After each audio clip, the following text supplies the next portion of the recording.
അമേരിക്കയിലെ മാസാച്യൂസെറ്റ്സിലെ ബോസ്റ്റണിന് സമീപമുള്ള ആക്ടണിൽ പ്രവാസി മലയാളി ഇന്ത്യൻ കുടുംബത്തെ നടുക്കി ദാരുണമായ ഇരട്ടക്കൊലപാതകം. സ്വന്തം അമ്മയെയും 14 വയസ്സുള്ള അനുജനെയും ക്രൂരമായി കൊലപ്പെടുത്തിയ സംഭവത്തിൽ 17കാരനായ അർജുൻ അരവിന്ദ് എന്ന വിദ്യാർത്ഥിയെ US പോലീസ് അറസ്റ്റ് ചെയ്തു. കൊലപാതകത്തിന് തൊട്ടു മുൻപുള്ള ദിവസങ്ങളിൽ സ്വന്തം കുടുംബത്തെ കൊലപ്പെടുത്തുന്നതിനെക്കുറിച്ചുള്ള പദ്ധതികളും ഭാവനാസൃഷ്ടികളും ഇയാൾ ChatGPT വഴി തെരഞ്ഞിരുന്നതായി പോലീസ് കണ്ടെത്തി.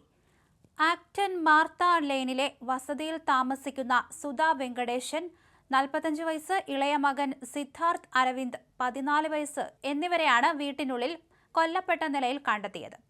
കഴിഞ്ഞ ചൊവ്വാഴ്ച, അതായത് ഓഗസ്റ്റ് 11 വൈകിട്ട് 6:30-ഓടെ കുട്ടികളെ പഠിപ്പിക്കാനായി വീട്ടിലെത്തിയ ട്യൂഷൻ അധ്യാപിക വാതിൽ മുട്ടിയിട്ടും ആരും തുറന്നില്ല.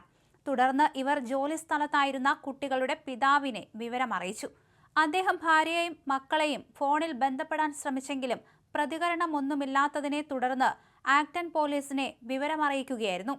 സ്ഥലത്തെത്തിയ പോലീസ് സംഘം പൂട്ടിയിട്ട വീടിനുള്ളിൽ നടത്തിയ പരിശോധനയിലാണ് ചോരയിൽ കുളിച്ചു കിടക്കുന്ന മൃതദേഹങ്ങൾ കണ്ടെത്തിയത്. വീടിന്റെ 1-ാം നിലയിലാണ് ഇളയ മകന്റെ മൃതദേഹം കണ്ടെത്തിയത്. ബേസ്മെന്റിലാണ് അമ്മയുടെ മൃതദേഹം കിടന്നത്. ഇരുവരുടെയും ശരീരത്തിൽ ആഴത്തിലുള്ള ക്ഷതങ്ങൾ ഏറ്റിരുന്നതായി Middlesex county district attorney Marian Ryan വാർത്താസമ്മേളനത്തിൽ അറിയിച്ചു. എന്നാൽ മരണകാരണവും ആക്രമണത്തിനുപയോഗിച്ച ആയുധവും വ്യക്തമാകാൻ പോസ്റ്റ്മോർട്ടം റിപ്പോർട്ട് വരേണ്ടതുണ്ട്.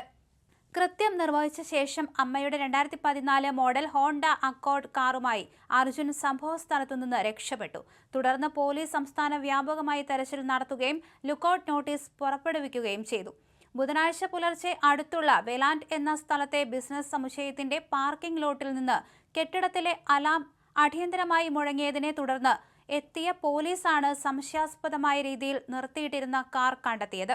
കാറിനുള്ളിൽ കിടക്കുകയായിരുന്ന അർജുനെ പോലീസ് ചെറുത്തുനിൽപ്പുകളൊന്നുമില്ലാതെ കസ്റ്റഡിയിലെടുക്കുകയായിരുന്നു. കേസിന്റെ അന്വേഷണത്തിനിടയിലാണ് പോലീസിനെ ഞെട്ടിച്ച വിവരങ്ങൾ പുറത്തുവന്നത്.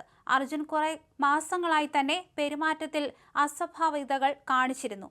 സ്വന്തം കുടുംബാംഗങ്ങളെ കൊലപ്പെടുത്തുന്നതിനെക്കുറിച്ചുള്ള ഭാവനാ സൃഷ്ടികളും ആശയങ്ങളും ഇയാൾ ChatGPTയിലൂടെ രൂപപ്പെടുത്താൻ ശ്രമിച്ചിരുന്നു. ഭയാനകമായ ഗോത്തിക് ശൈലിയിലുള്ള കഥകൾ സൃഷ്ടിക്കാനും കുടുംബത്തെ ഇല്ലാതാക്കാനുമുള്ള വഴികൾ തിരയാനും AI പ്ലാറ്റ്ഫോമുകൾ ഉപയോഗിച്ചതായി ഡിസ്ട്രിക്ട് അറ്റോർണി വ്യക്തമാക്കി.